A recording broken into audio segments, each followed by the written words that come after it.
유다 왕 아마샤가 죽고 우시야가 왕위에 오르게 됩니다. 왕위에 오를 때 나이가 16세이고 52년간 통치를 하게 됩니다. 솔로몬 이후에 남유다가 최고의 전성기를 맞이하게 됩니다.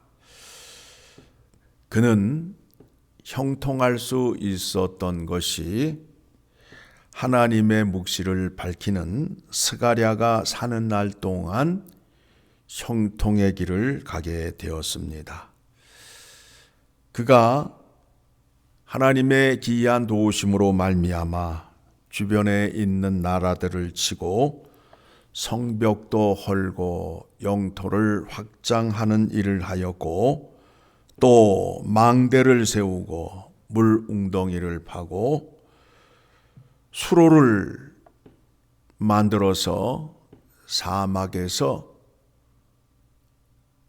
농사를 지어 그 열매가 탐스럽고 풍성하게 되었습니다. 그래서 지금도 유럽에서 인기 있는 과일이 이스라엘에서 생산된 과일인 것을 여러분들이 기억하시면 되겠습니다. 그때에 이미 농업기술이 발달이 되어서 맛있는 탐스러운 열매를 재배할 수 있는 기술이 있었다라는 겁니다. 그리고 성벽 위에 투척기를 고안해서 돌을 멀리 쏠 수 있는 기술 혁신도 하였습니다. 그런데 그가 교만하여졌습니다. 교만하여져서 하나님의 전에 들어가서 아론의 후손인 제사장들만 할 수 있는 분향을 자기가 직접 하려 하였습니다. 제사장들이 성소에서 나가소서라고 외치며 그를 쫓아냈지만 그는 나가지 아니하고 내가 왕인데 이 정도는 할 수 있는 거 아니야 하면서 하다가 결국에는 이마에 나병이 생기게 되었습니다. 왜 이마에 나병이 생기게 되었느냐 하면 대제사장이 쓰는 그 머리 이마에 여호와께 성결이라는 그 글자가 써 있습니다. 그런데 그곳에 나병이 들었다 함은 하나님께 저주를 받았다 함을 말하는 것입니다. 그래서 결국에는 비참한 말년을 맞이하고 별궁에서 죽는 날까지 지내게 되었습니다.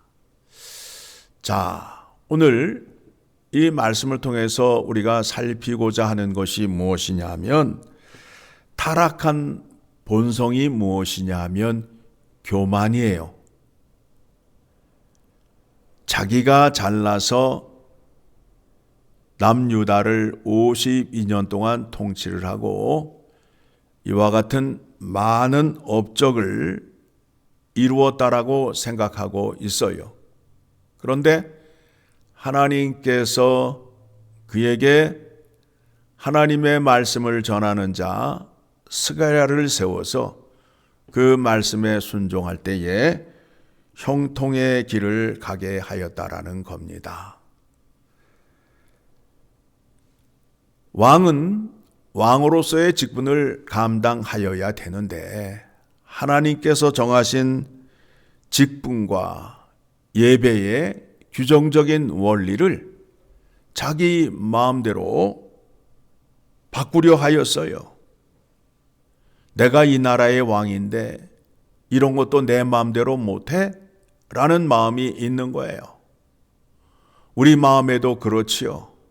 우리 마음에도 그래요. 내가 조금 잘 나가면 교만해져요. 내가 아니면 이 교회가 세워질 수 있을까?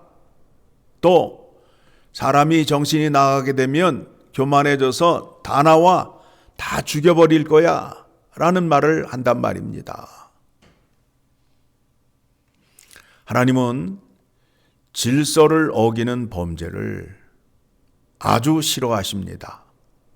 그래서 우리에게 교훈하시기를 로마서 12장 3절을 가게 되면 같이 읽습니다. 내게 주신 은혜로 말미암아 너희 각 사람에게 말하노니 마땅히 생각할 그 이상의 생각을 품지 말고 오직 하나님께서 각 사람에게 나누어 주신 믿음의 분량대로 지혜롭게 생각하라.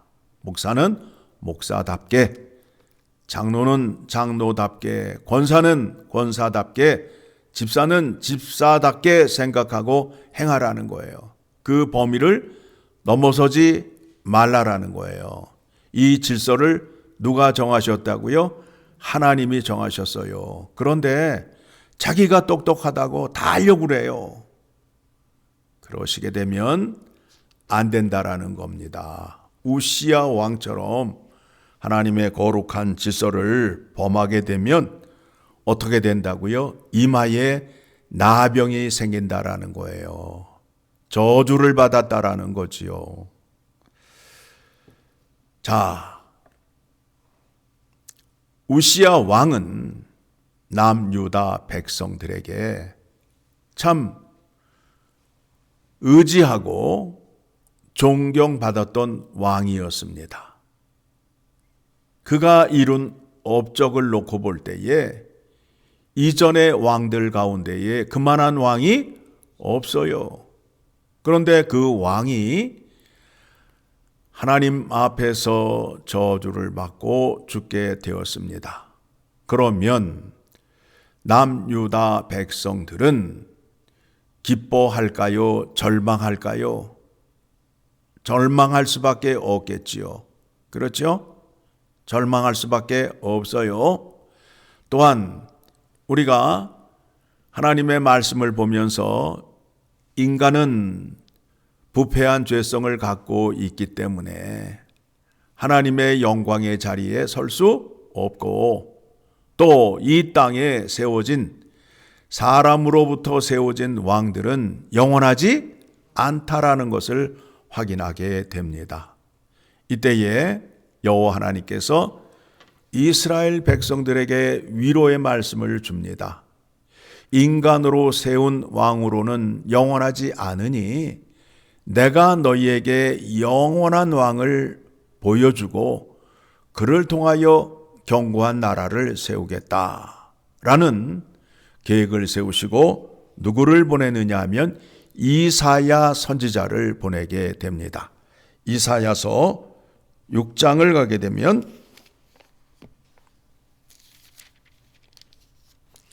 이사야서 6장 1절을 가게 되면 이사야가 뭘 보느냐 하면 1절 같이 읽습니다.